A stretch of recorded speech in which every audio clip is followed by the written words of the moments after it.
ಆತ್ಮೀಯ ಬಂಧುಗಳೇ, ಡಿ ದೇವರಾಜ ಅರಸು ಹಿಂದುಳಿದ ವರ್ಗಗಳ ವೇದಿಕೆ ವತಿಯಿಂದ ನಾವು ಕೇಂದ್ರ ಸರ್ಕಾರದಿಂದ ಕರ್ನಾಟಕಕ್ಕೆ ನಿರಂತರವಾಗಿ ಆಗ್ತಾ ಇರತಕ್ಕಂಥ ಅನ್ಯಾಯವನ್ನು ವಿರೋಧಿಸುತ್ತಾ ಮತ್ತು ಕರ್ನಾಟಕಕ್ಕೆ ನ್ಯಾಯ ಕೊಡಿ ಅನ್ನುವಂತಹ ಚಳುವಳಿಯನ್ನು ನಾವು 17ನೇ ತಾರೀಕು ಅಂದರೆ ಬುಧವಾರ ಬೆಳಿಗ್ಗೆ 10:30ಕ್ಕೆ ಮಂಡ್ಯದ JC ವೃತ್ತ ಅಂದರೆ ಸಂಜಯ ಸರ್ಕಲ್ನಲ್ಲಿ ಮಾಡ್ತಾ ಇದ್ದೇವೆ. ಇದರ ಮೂಲ ಉದ್ದೇಶ ಏನು ಅಂತಂದರೆ, ಕರ್ನಾಟಕ ರಾಜ್ಯಕ್ಕೆ ಕಳೆದ 13 ವರ್ಷಗಳಿಂದಲೂ ಕೂಡ ತೆರಿಗೆ ವಿಚಾರದಲ್ಲಿ ನಿರಂತರವಾದಂಥ ಅನ್ಯಾಯ ಆಗ್ತಾ ಇದೆ.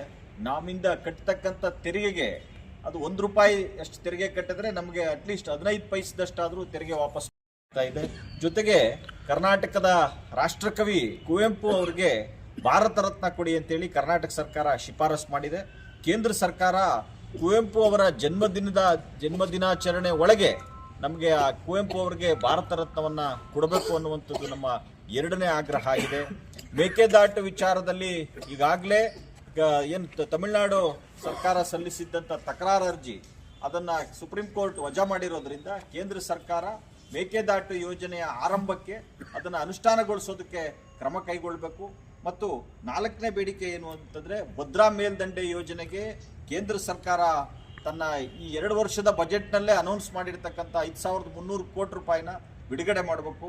ಜೊತೆಗೆ ಭಾಳ ಪ್ರಮುಖವಾಗಿ ಕೇಂದ್ರ ಸರ್ಕಾರದ ಪುರಸ್ಕೃತ ಯೋಜನೆಗಳೇನಿದ್ದಾವೆ ಆ ಯೋಜನೆಗೆ ಬಾಕಿ ಇರತಕ್ಕಂಥ ಅನುದಾನವನ್ನು ಬಿಡುಗಡೆ ಮಾಡಬೇಕು ಅನ್ನುವಂಥ ಒತ್ತಾಯದೊಡನೆ ನಾವು ಈ ಹೋರಾಟವನ್ನು ಮಾಡ್ತಾ ಇದ್ದೇವೆ. ವಿಶೇಷವಾಗಿ ಕರ್ನಾಟಕದ ಎಲ್ಲ ಸಂಸದರು ಪಕ್ಷಾತೀತವಾಗಿ ದನಿ ಎತ್ತಿ ಕೇಂದ್ರ ಸರ್ಕಾರದಿಂದ ಕರ್ನಾಟಕಕ್ಕೆ ಆಗ್ತಾ ಇರ್ತಕ್ಕಂಥ ಅನ್ಯಾಯವನ್ನು ತಪ್ಪಿಸಲಿ, ಆ ನಿಟ್ಟಿನಲ್ಲಿ ಜಾಗೃತಿ ಮೂಡಿಸಬೇಕು ಜನಸಾಮಾನ್ಯರಲ್ಲಿ ಮತ್ತು ಸಂಸದರಿಗೆ ಒಂದು ರೀತಿಯ ಎಚ್ಚರಿಕೆಯನ್ನು ನೀಡಬೇಕು ಅನ್ನುವಂಥ ಉದ್ದೇಶದಿಂದ ಈ ಹೋರಾಟವನ್ನು ಮಾಡ್ತಾ ಇದ್ದೇವೆ. ಈ ಹೋರಾಟಕ್ಕೆ ನಮ್ಮ ಎಲ್ಲ ಸಮುದಾಯದ ಬಂಧುಗಳು ಭಾಗವಹಿಸಿದರೆ, ವಿಶೇಷವಾಗಿ ಕನ್ನಡ ಪರ ಸಂಘಟನೆ, ಬೇರೆ ಬೇರೆ ಸಂಘಟನೆಯವರು ಮತ್ತು ಹಿಂದುಳಿದ ವರ್ಗಗಳು, ನಮ್ಮ ಕುಂಬಾರ ಸಮುದಾಯದ ಎಲ್ಲ ಸಂಘಟನೆಯವರು, ಬೇರೆ ಬೇರೆ ಸಮಾಜದ ಎಲ್ಲ ಸಂಘಟನೆಯವರು ಭಾಗವಹಿಸಿ ಯಶಸ್ವಿಗೊಳಿಸಬೇಕು ಅಂತೇಳಿ ಈ ಮೂಲಕ ಒತ್ತಾಯ ಮಾಡ್ತಾ ಇದ್ದೇನೆ, ಈ ಮೂಲಕ ಮನವಿ ಮಾಡ್ತಾ ಇದ್ದೇನೆ. ನಮಸ್ಕಾರ.